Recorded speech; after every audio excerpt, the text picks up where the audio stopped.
बाबा को जेते डाकिले से फेरी आसीबेनी आज्ञा ए बाबा का फेरी आसीबेनी तमर को ये होटल पर पड़ेगा ना अरे धारी गाइलानी आओ ଆମ ବାପା ଆମକୁ ଛାଡ଼ି ସବୁଦିନ ପାଇଁ ଚାଲି ଯାଇଛନ୍ତି।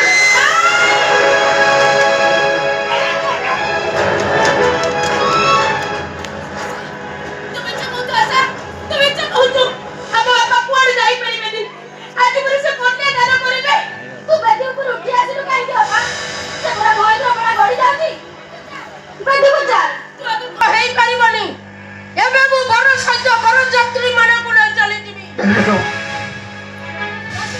आज्ञा तमा उठे तो कहीं आर्ज को खबर दियो बेदी ऊपर से उठी आसो जे भाବରେ ଚାଲି ଯାଉଥିଲି ଆପଣମାନେ ଏମିତି ଭାବରେ ଚାଲିଗଲେ ମୋ ଭଉଣୀଟା ମଙ୍ଗୁଳା ହେଇ ରହିଯିବ ଆଉ ତା ବାହାଘର ନହେଲେ ଏ ସମାଜ ତାକୁ ଅମଙ୍ଗଳି ବୋଲି କରେ। ଏ ସମାଜ କଣ କହିବ ନ କହିବ ତେବେ ସେଥିରୁ ଆମକୁ କଣ ମିଳିବ କହିଲ ଇରେ ଯୋଉ ଘରେ ସଭା ପଡି ରହିଛି ଇରେ ସେ ଘରୁ ପୁରା ସଭାରେ ଉଠିବ ନା तमे चुप करो तमे जने कार पसंद ଆମ ଘର ଭିତରେ ମୁଣ୍ଡ ଖାଇବାକୁ ତମେ କିଏ ମୁଁ ଥାର୍ଡ ପର୍ସନ ନା ମୁଁ ଥାର୍ଡ ପର୍ସନ ଆସନ୍ତୁ ମ୍ୟାଡମ ଇଏ ବାହାଘର ଆଉ ଏଠି ହେଇପାରୁନି ଚାଲନ୍ତୁ ପଳେଇବା ଆଜ୍ଞା ନାଇଁ ଆପଣଙ୍କୁ ହାତ ଛାଡୁଛି ଆପଣମାନଙ୍କୁ ଗୋଡ଼ ତଳେ ପଡୁଛି ଆପଣମାନେ ଏମିତି ଭାବରେ ଚାଲିଗଲେ ମୋ ଭଉଣୀ ଜୀବନଟା ବର୍ବାଦ ହେଇଯିବ। ମୋ ବା ହେବିନି ଏ ଆଲି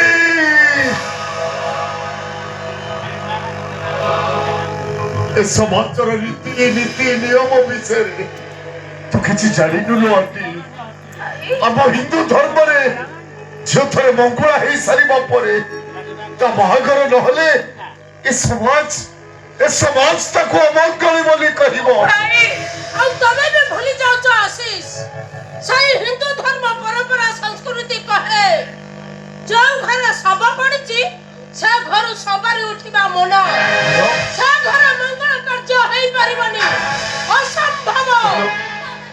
ତାମାନେ ମୋ ବାପା କଣ ଅମଙ୍ଗଳି ହେଇ ରହିଯିବ ଅଭାଗ୍ୟ ହେଇ ରହିଯିବ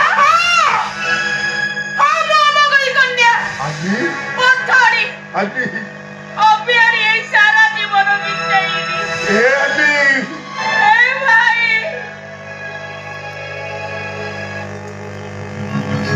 ମୁଁ ତତେ କେବେ କିଛି ମାଗିବିନି ଲୋ ଭାଇ ଆଲି ଭାଇ ମୋତେ ଏଇଟା ଦେ ମୋତେ ସେଇଟା ଦେ ଆଲି ମୋ କର୍ମକୁ ଆଜିରେ ମୁଁ ସବୁ ସହିଯିବି ଭାଇ ଏ ଆଲି ବାପା ସିନା ଚାଲିଗଲେ ମୁଁ ପରା ବଞ୍ଚିଛି ମୁଁ ବଞ୍ଚି ଥାଉ ତୁ ଅଭିଆଡ଼ି ହେଇ ରହିଯିବୁ ଏକଥା ମୁଁ କେମିତି ସହିବି ଭାଇ ଆଲୋ ତୁ ପରା ମୋ ଜୀବନ ଭାଇ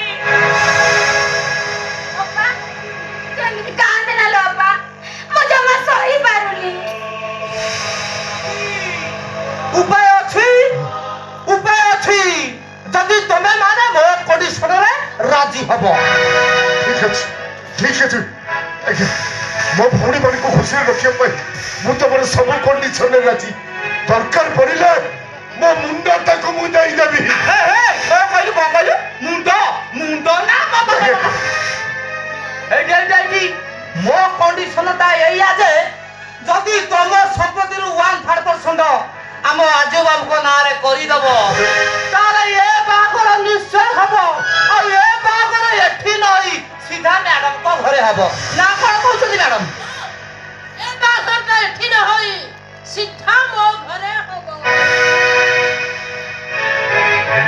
କାରଣ ଯୋଉ ଘରେ ଶବ ପଡ଼ିଛି ସେ ଘରୁ ସବାରି ଉଠିବା ମନା ସେ ଘରେ ମଙ୍ଗଳ କାର୍ଯ୍ୟ ହେଇପାରିବନି ଏବେ ମୁଁ ବର କନ୍ୟା ସହିତ ବର ଯାତ୍ରୀ ମାନଙ୍କୁ ନେଇ ଚାଲିଯିବି ହଁ ଶୁଣ ଯେ ପର୍ଯ୍ୟନ୍ତ ତମ ବାପାଙ୍କର ବାର୍ଷିକ ଶ୍ରାଦ୍ଧ କ୍ରିୟା ନ ଯାଇଛି ସେ ପର୍ଯ୍ୟନ୍ତ ତମ ଘରର କୌଣସି ସଦସ୍ୟ ମୋ ଘର ଦ୍ୱାର ମାଡ଼ି ପାରିବନି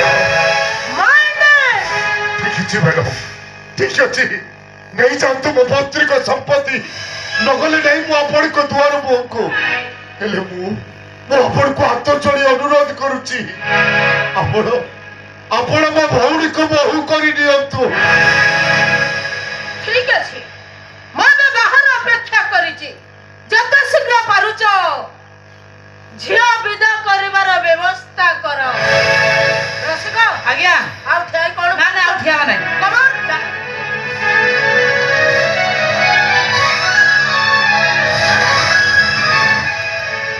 ମୋ ନାଁ ରସିକ ଶେଖର ଚୂଡ଼ାମଣି ଚଟପଥାୟ।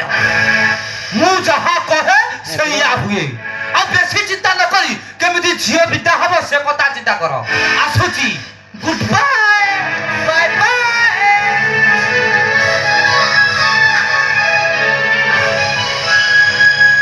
ଆଉ ଠିଆ ହେଲୁ କାହିଁକି? ଗାଡିକୁ ଚାଲ।